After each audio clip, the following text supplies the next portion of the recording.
gente vai se fazendo, né? Como eu disse, eu tomei consciência da escrita e comecei a me pensar, de certa forma, enquanto escritora na adolescência, mas o que eu faço hoje é muito diferente do que eu fazia naquela época, por exemplo. Eu acho que ao longo do tempo, né, a gente vai se fazendo, se construindo de outras formas, tentando pensar também a relação da gente com a linguagem e com a produção de poesia de um outro lugar também. Então acho que eu não nasci e também ainda não estou pronta. Eu acho que eu estou em busca. Hoje tenho gostado muito de acompanhar a produção contemporânea de poesia. E confesso que tenho lido mais poetas mulheres do que poetas homens. Para além de tudo, é uma questão também política, assim, eu tenho procurado cada vez mais conhecer outras autoras, né, e suas produções. E tenho lido muita coisa assim que tem chegado do que está sendo feito agora. Então, gosto muito da poesia da Angélica Freitas, gosto muito da Bruna Beber, da Marília Garcia. Aqui na Bahia tem mulheres também que eu leio, que eu gosto muito. Tem a Clarissa Freire, ou a Clarissa Macedo, tem a Larissa Rodrigues, tem... é difícil porque é muita gente, aí a gente fica meio achando que vai ser injusta porque vai esquecer do nome de alguém. Mas tem a Rita Santana. É isso, eu tenho tentado me antenar mais no que está sendo produzido agora, tentar ler essas autoras que estão vivas, estão produzindo no tempo que eu estou vivendo também. Eu acho que não existe poesia ou arte que não seja engajada. Eu acho que toda produção artística, ela é perpassada por questões políticas, assim. Eu acho que não existe arte descompromissada. E eu não acho que também esse limite entre estética e política ele se dê de forma tão fácil assim. Eu penso que eles andam bem enlaçados o tempo inteiro, mas eu acho que talvez seja mais interessante a gente pensar por que determinados poemas que são considerados bonitos, né, pensando em termos de estética, redondos, são melhor conceituados do que outros que são taxados como panfletário. Então vou me interessar a pensar o que está naquele poema que é categorizado enquanto panfletário, que fez com que a crítica colocasse ele um degrau abaixo, né? Então acho que essas divisões elas refletem relações de poder. Porque muitas vezes aquele poema que foi taxado lá como panfletário é um poema que dizia verdades que as pessoas não queriam admitir, não queriam ouvir, né? Então a produção das mulheres muitas vezes ela é taxada, né? É militante, é feminista, então vamos deixar de lado. Aí você invisibiliza de novo, né? A questão da literatura negra, né? E aí quando se está falando sobre o racismo, né? Quando se está falando sobre o genocídio da população negra, é panfletário demais, né? Então, acho que o panfletário é um termo que parece meio inócuo, mas que, na verdade, traz essa verdade que as pessoas querem esconder. Então, a primeira publicação foi através de uma editora aqui de Feira chamada Diaba 4, e aí era uma coletânea de poemas sobre a cidade. Então, além dos meus poemas, haviam poemas de vários outros autores e autoras. Aí depois disso eu publiquei algumas revistas online, participei de um zine coletivo também, de uma editora de mulheres chamada Alpaca Press, que vem desenvolvendo iniciativas nesse sentido, né, de visibilizar a produção de mulheres. Participei mais algumas vezes também das edições da Diaba 4, né? Aqui está acontecendo um projeto em Feira do baile surrealista, né? E aí o baile tem a proposta de ser um evento, né? Claro, com música e onde haja outras artes, né?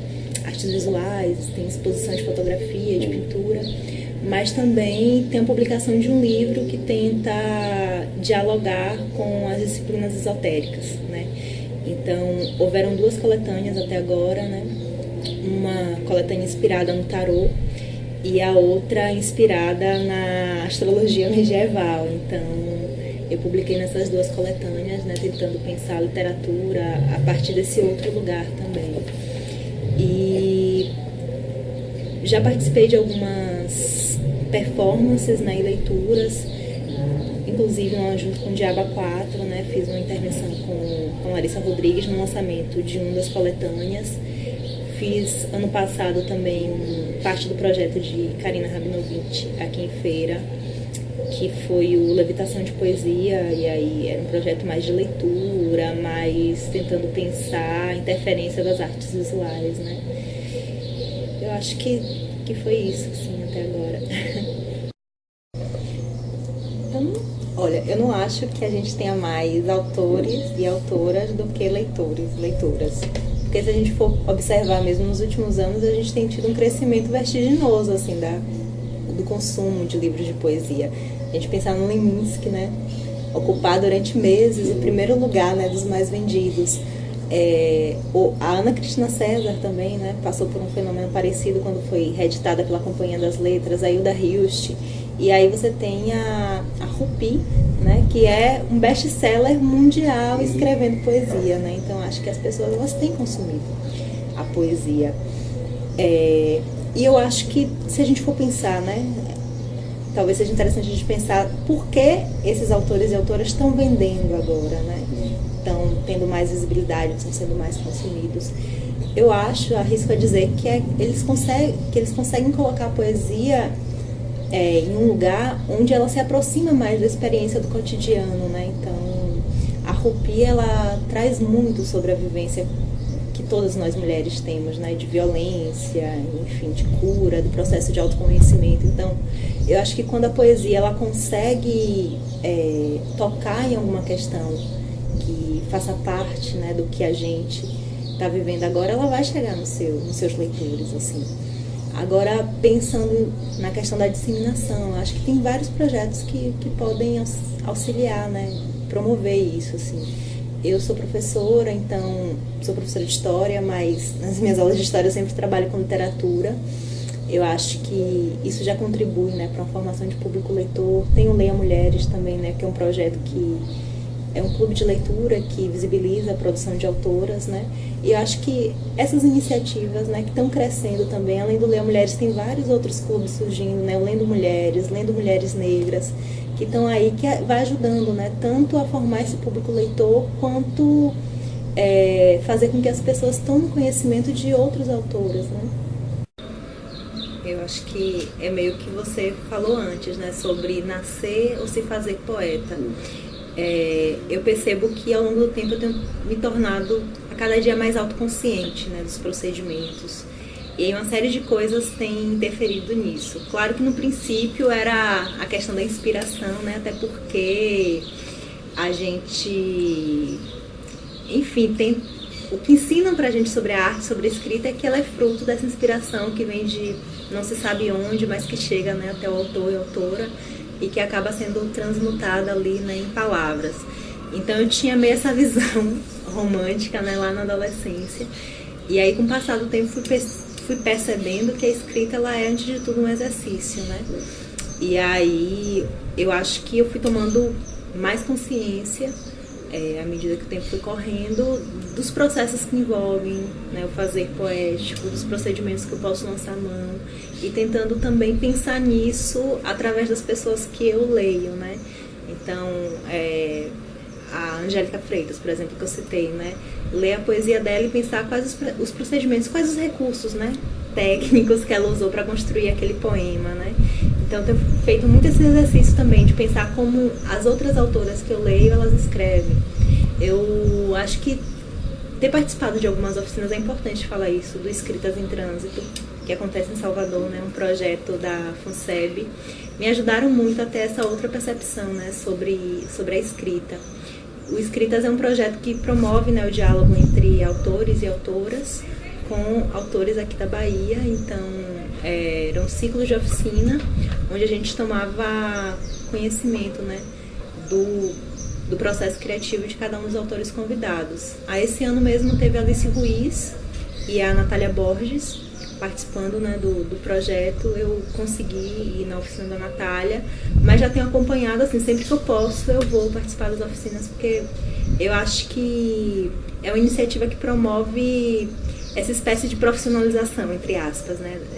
A gente encarar a escrita, a literatura como um exercício que precisa de técnica, precisa de procedimentos mesmo para ser realizado. Eu acho que tudo cabe no poema. Eu acho que talvez o que eu não queira mais ler, o que eu não queira mais perceber na poesia são aqueles lugares do senso comum, né? O conservadorismo, o moralismo, os estereótipos de gênero, os estereótipos relacionados à sexualidade, né? Que são consideradas desviantes. Acho que essas coisas não cabem mais no tipo de poesia que eu gosto. E não deveriam caber em nenhuma outra, assim. Eu acho que a gente tem que pensar a produção, né, da arte ou de qualquer outro material em sua relação com o tempo e o contexto, né, em que foi produzida, assim. Então, a literatura, ela reflete as questões que estão ali colocadas naquele tempo. No caso do Monteiro Lobato, eu entendo, assim, as críticas, né, que principalmente as pessoas que participam do movimento negro têm feito a utilização da obra dele em escolas, né, principalmente de educação básica. Eu acho assim que a gente deve compreender o Monteiro enquanto um homem da sua época, né? Mas um homem da sua época que participou de grupos eugenistas e que tinha uma trajetória de vida muito colada a esse pensamento. Então essas questões, né, relacionadas ao racismo, elas estão ali presentes o tempo inteiro, não só na fala, né, do Pedrinho, mas no lugar onde os negros são colocados, né, no meio da narrativa. Eu acho que a questão não seria a obra ser proibida de ser utilizada em escola, mas eu acho que os professores, né, os profissionais que vão trabalhar aquela obra com as crianças têm que ter esse cuidado de esclarecer que aquela representação ali, ela tem tais e tais questões, né? Eu acho que também a gente não pode simplesmente taxar a literatura que ele produziu enquanto racista e deixar de ler, né? Engavetar, não, isso aqui não serve mais. Eu acho que a gente tem que ler, mas tem que ler tendo essas questões, né? Do contexto, as questões da relação dele com o movimento eugenistas bem claras na hora que essa leitura for feita com as crianças. Mas eu acho que talvez o mais importante fosse não deixar de ler a obra do Monteiro, mas talvez investir mais, e aí falando em termos de políticas públicas, em uma literatura infantil que tem uma outra representatividade, né, de crianças negras, né? Então acho que talvez isso fosse mais interessante, né? Você investir em livros, consumir livros que tenham uma representatividade positiva para meninos e meninas negros. Acho que nenhuma coisa nem outra. Acho que eu escrevo como uma forma de me colocar no mundo, né? Como a escrita é um mecanismo de tentar pensar o mundo de outro lugar e tentar me inserir no mundo de outra forma, assim. Eu acho que nunca me preocupei com a questão desse agrado aos consagrados, sabe? Quem são os consagrados mesmo? Tipo, são pessoas que, se eu for pensar, né, geralmente não me interessa nem escrita, quem dirás a consideração, assim, sobre o que eu faço. Não, mas é sério, nunca foi uma preocupação para mim essa questão de pensar o alcance que minha escrita teria, né, a quem chegaria, o que as pessoas pensariam a respeito, assim. Eu acho que é mais a poesia é mais um exercício muito particular, assim, pra mim, sabe? Eu trago a público aquilo que eu acho que deve vir a público, mas sem me preocupar muito com essas questões da recepção, em quem vai chegar, como vai chegar. Eu tento não me preocupar com isso. Até porque esse é um dos grandes fantasmas, né? Acho que quando a gente vai pensar, né, a produção de mulheres, né? Esse assombro, né, que a crítica parece provocar. Então, é comum eu ouvir todas as mulheres escritoras que eu conheço dizerem que escrevem e deixam as coisas guardadas, né? Eu acho que é esse medo do que aquilo que eu escrevi vai provocar, o que as pessoas vão achar de mim. Aí eu acho que já é um exercício bem grande a gente tentar produzir sem pensar em quem vai estar na outra ponta, né? Em quem vai ler, assim. É um exercício que eu tento fazer, escrever sem me preocupar, assim, onde aquilo vai chegar. Então, Esse poema, ele faz parte de uma série de 5, né, poesias, chamados 5 Remix, sobre a recusa. Eu vou ler o primeiro deles. Olho para o desvão dos dias, calculando em negativo, com afinco fanático.